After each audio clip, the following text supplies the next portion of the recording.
Damn it. ఏంటిటా కుండబద్దలు కొడతా అట్ట. నమస్కారం, కుండబద్దల ప్రేక్షకులకు స్వాగతం. ఈరోజు అసెంబ్లీలో కూడా జగన్మోహన్ రెడ్డి ఒక చిన్నపాటి షో నిర్వహించి ఆయన పబ్బం గడుపుకొని వెళ్ళిపోయాడు. వైసీపీ ఎమ్మెల్యేలు కానీ ఎమ్మెల్సీలు కానీ ఒక పొలిటికల్ డ్రామాకి తెరదీసి అర్ధాంతరంగా 11 నిమిషాల్లో ముగించి వాళ్ళు కూడా వాకౌట్ చేసి వెళ్ళిపోయారు. ఈరోజు గవర్నర్ గారి ప్రసంగానికి అటెండ్ అయ్యి ఉప ఎన్నికల బాధ తప్పించుకుందాము అనే ఉద్దేశంతో వాళ్ళు అసెంబ్లీకి వచ్చారు అనే ఒక ప్రచారం నడుస్తుంటే, ఈరోజు అటెండ్ అయినంత మాత్రాన అది తప్పిపోదు అనేది కూడా చర్చ తెరపై నడుస్తోంది. జగన్మోహన్ రెడ్డి ఈరోజు మళ్ళీ వైసీపీ ఎమ్మెల్యేలు అందరితోటి కలిసి ఒక మీటింగ్ పెట్టి మళ్ళీ ఫర్దర్గా ఏం చేయాలనే నిర్ణయం కూడా తీసుకోబోతున్నట్టుగా ఒక సమాచారం వస్తుంది. ఏమిటి ఆ నిర్ణయం? జగన్మోహన్ రెడ్డి మిగతా ఎమ్మెల్యేలతో కలిసి అసెంబ్లీకి వస్తాడా, లేదు పెద్దిరెడ్డి రామచంద్రారెడ్డి ఆధ్వర్యంలో మీరు అందరూ వెళ్ళండి, గతంలో కూడా ఇదే మాట చెప్పాడు, అలాగా జగన్మోహన్ రెడ్డి ఎగ్గొట్టి మిగతా ఎమ్మెల్యేలను మాత్రం పంపిస్తాడా? ఎమ్మెల్సీలకు వచ్చిన డోకా ఏమి లేకపోయినప్పటికీ ఎమ్మెల్యేలతో మాత్రం ప్రతిష్టంభన ఏర్పడింది. అనర్హత వేటుకు వాళ్ళు తెర మీద దాకా తీసుకొచ్చి పెట్టుకున్నారు. అసలు ఏం జరగబోతుంది, జగన్ వ్యూహం ఎలా ఉండబోతోంది అనేది ఈ వీడియోలో నేను మీకు అర్థమయ్యే విధంగా వివరిస్తాను. వీడియో నచ్చితే ఖచ్చితంగా లైక్ చేయండి, ఇంకా 10 మందికి షేర్ చేయండి. అలాగనే మన కుండబద్దల ఛానల్ని సబ్స్క్రైబ్ చేసుకోకుండా చూస్తున్న వాళ్ళకి విజ్ఞప్తి, ఇమీడియట్గా సబ్స్క్రైబ్ చేసుకోండి. నోటిఫికేషన్ల ద్వారా నా వీడియోలు చాలా త్వరగా మీ ముందుకు వచ్చి చేరతాయి. ఇక అసలు విషయానికి వస్తే, జగన్మోహన్ రెడ్డి ఈ రోజున ప్రతిపక్షంలోకి వచ్చిన దగ్గర నుంచి ఆయన షోలు చేసినట్టుగా అసెంబ్లీలో కూడా ఒక చిన్నపాటి షో చేశాడు. ఆ బయటనే అసెంబ్లీ బయట కూడా జై జగన్ జై జగన్ నినాదాలతోటి ప్లకార్డులు పట్టుకొని ఆయనకు ప్రతిపక్ష హోదా ఇవ్వాలని, లేక శాంతి భద్రతలకి విఘాతం కలుగుతోందని, మరి మెడికల్ కాలేజీలని ప్రైవేటు పరం చేసేస్తున్నారని ఇత్యాది అంశాల మీద ప్లకార్డులు పట్టుకొని అసెంబ్లీలోకి వచ్చారు. గవర్నర్ గారి ప్రసంగం మొదలైన దగ్గర నుంచి వాళ్ళు కూడా నినాదాలు చేయటం మొదలుపెట్టారు. వీటన్నిటి మీద గోవిందా గోవిందా అంటూ ఒక పెద్దపాటి నినాదం కూడా చేశారు. 11 నిమిషాల్లో వాకౌట్ చేయటం కూడా, బయటికి వెళ్ళిపోవటం కూడా జరిగిపోయింది. అసలు టీడీపీ ఎమ్మెల్యేలు విసిరిన ఛాలెంజ్ ఇదేనా? 11వ తారీఖు 11 మంది అసెంబ్లీకి రండి, మనం చర్చిద్దామని. అంటే 11వ తారీఖు ఒక్కరోజు వస్తే సరిపోతుందా? అసలు ఈరోజు రావడానికి గల కారణం ఏమిటి అని అనగానే, మరి అనర్హత వేటు ఒకటి తెరపైకి వచ్చి కూర్చోంది. మరి ఈరోజు అటెండ్ అయినంత మాత్రాన అనర్హత వేటు తప్పిపోతుందా అనంటే, గతంలో కూడా ఇలాగనే బడ్జెట్ సెషన్స్ అప్పుడు గవర్నర్ గారి ప్రసంగానికి హాజరయ్యి అప్పుడు కూడా 11 నిమిషాల్లో వెళ్ళిపోయారు. మరి అనర్హత వేటు పడకుండా ఉండాలి అని అంటే, మరి గత గవర్నర్ గారి అటెండెన్స్ సరిపోతుంది, కానీ అది మాత్రం దృష్టిలో పెట్టుకోకుండా ఇదొక్కటే దృష్టిలో పెట్టుకున్నారు అని అంటే అనర్హత వేటు కొనసాగే అవకాశం మెండుగా కనపడుతుంది. అందుకనే జగన్మోహన్ రెడ్డి కూడా ఈరోజు వైసీపీ ఎమ్మెల్యేలతోటి ఒక మీటింగ్ పెట్టుకుంటూ ఉన్నాడు. మరి దాదాపుగా అసెంబ్లీకి ఆయన రాడు, కానీ పెద్దిరెడ్డి రామచంద్రారెడ్డి ఆధ్వర్యంలో మిగతా వాళ్ళని పంపించేటట్టుగా కనపడుతోంది.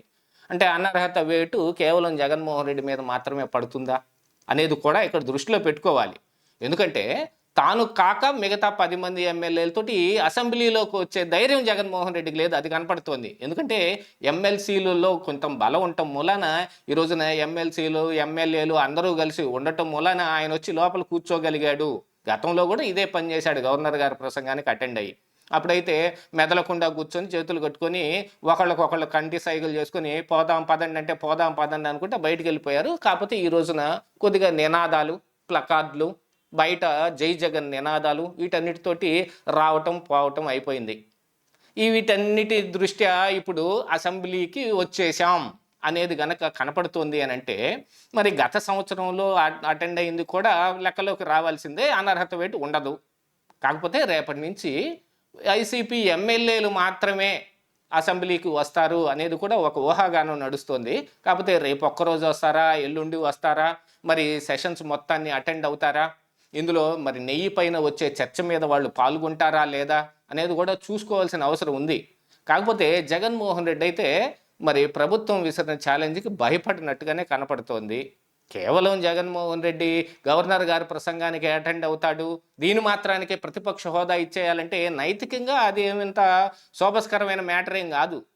నాకు ప్రతిపక్ష హోదా ఇస్తే కానీ నేను అసెంబ్లీకి రాను అని అనేవాడు, మరి అసెంబ్లీ నియోజకవర్గానికి పులివెందుల నియోజకవర్గానికి ఆయన ప్రతినిధిగా ఉన్నవాడు దానికి కూడా రాజీనామా చేసేయాలి. ప్రతిపక్ష హోదా ఇవ్వకపోతే నేను ఉండను, నేను రాజీనామా చేసేస్తాను అనన్నా ప్రకటించాలి.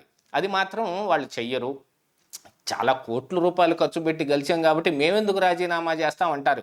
దీంతో పాటుగా ఏమైంది, గతంలో మరి వైసీపీ ఎమ్మెల్యేలు అసెంబ్లీకి హాజరు కాకపోయినా వచ్చి రిజిస్టర్లో సంతకాలు పెట్టి జీతాలు తీసుకుంటూ గిఫ్ట్లు ఇస్తే అవి కూడా తీసుకుంటూ వాళ్ళు ఒక విచిత్రమైన ధోరణి ప్రదర్శిస్తున్నారు. కాబట్టి స్పీకర్ అయ్యన్న పాత్రుడు కూడా ఈ విషయమై కొంచెం గరం అయ్యి ఇప్పుడు కొత్తగా అసెంబ్లీలో వచ్చి సీట్లో కూర్చుంటే ఏఐ ఆధారితంగా వాళ్ళ హాజరు నమోదు చేయటం జరుగుతుంది అనే దాన్ని కూడా మరి స్పీకర్ నిన్న దాని మీద కూడా వివరించడం జరిగింది.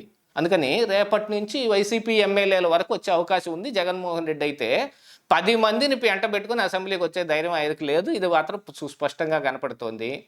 కాకపోతే ఇప్పుడు చేసిన గవర్నర్ గారి ప్రసంగంలో ఇప్పుడు చేసిన ఈ రచ్చ, ఈ గోల ఇదంతా కనుక చూసుకుంటే అసెంబ్లీ రికార్డులో ఇది రికార్డ్ అయి ఉంటుంది. కాబట్టి తాము బయట ఎంత అరుచుకున్నా అది రికార్డుల్లో ఉండదు. కాబట్టి ఈ రోజున వచ్చి ఆ ప్లకార్డుల ప్రదర్శన జరిగిందనేది మరొక వైపున కనపడుతుంటే, జగన్మోహన్ రెడ్డి ఈ విషయాల అన్నిటినీ మరి ఇప్పుడు ప్రజలు కూడా చూస్తారు కాబట్టి ఏ రకంగా తీసుకుంటారు అనేది కూడా ఒకటి చూడాలి. లోపలికెళ్ళి మార్షల్స్ చేత బయటకు విసిరివేయబడితే వచ్చే సింపతి వేరనుకుందాం. వాళ్ళు గోల్ చేసి దాని మీద పట్టుబట్టి రకరకాలైన రచ్చ నిర్వహిస్తే, కానీ ఇలాగనే వాళ్ళంతటి వాళ్ళే వెళ్ళిపోతే నిజంగా సింపతి వస్తుందా? ఆల్రెడీ కల్తీ నెయ్యి గురించి సిబిఐ సిట్ ఇచ్చిన ఈ దీంట్లో జంతు కొవ్వు లేదు అనే దాన్ని తీసి పక్కన పెడితే కల్తీ జరిగింది అనేది మాత్రం వాస్తవంగా కనపడుతుంది.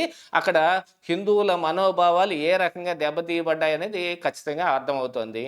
ఇక లిక్కర్ స్కామ్ విషయాన్ని కూడా బయటకు తీసుకొస్తే, లిక్కర్ స్కామ్లో జరిగిన వ్యవహారం మొత్తం నిజమే అని మరి సిట్టి ఏం ప్రూవ్ చేస్తుందో తెలియదు, కానీ ప్రజలైతే గట్టిగా నమ్ముతూ ఉన్నారు. వాళ్ళకి స్వయాన అనుభవించున్నారు. అది జగన్మోహన్ రెడ్డి రెజిమ్లో జరిగింది కాబట్టి అందుకు దోషిగా జగన్మోహన్ రెడ్డినే చూస్తారు. అందుకోసమని నిన్న మొన్న ఇండియా టుడే సీ ఓటర్ సర్వేలో కూడా జగన్మోహన్ రెడ్డి దాదాపుగా 10% ఓటు శాతాన్ని కోల్పోతాడు అనే విషయం కూడా ఒకటి బయటపడింది.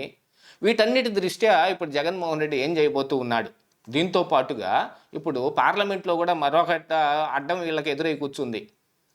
స్పీకర్ గారి మీద ఈ పార్లమెంటులో విపక్ష సభ్యులు ఇచ్చిన అవిశ్వాస తీర్మానానికి వైసీపీ ఏ రకంగా స్టాండ్ తీసుకోబోతుంది అనే దాని మీద కూడా ఒక చర్చ నడుస్తుంటే, ఎప్పుడు బెంగళూరులో ఉండే జగన్ ఎప్పుడన్నా ఒకసారి రాష్ట్రానికి వచ్చిపోతూ ఉంటాడు, ఏదన్నా ఒక షో చేయటానికి వస్తాడు అనంటే, అది అసెంబ్లీలో కూడా అలాంటి షో మాత్రమే చేస్తాడు అనంటే ప్రజల్లో ఏమి సంకేతాలు వెళ్తాయి?